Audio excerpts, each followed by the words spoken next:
In this video, we are going to overview how to install the Screencastify Google Chrome extension.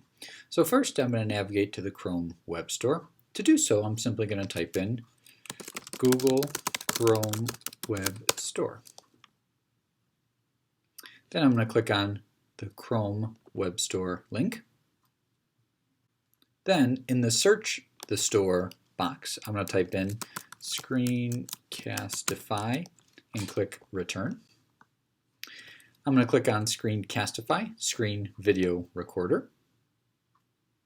And then I'm going to click on the Add to Chrome button.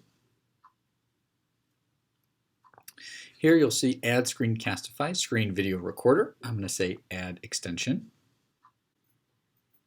Then you'll get this prompt that says Screencastify, Screen Video Recorder has been added to Chrome.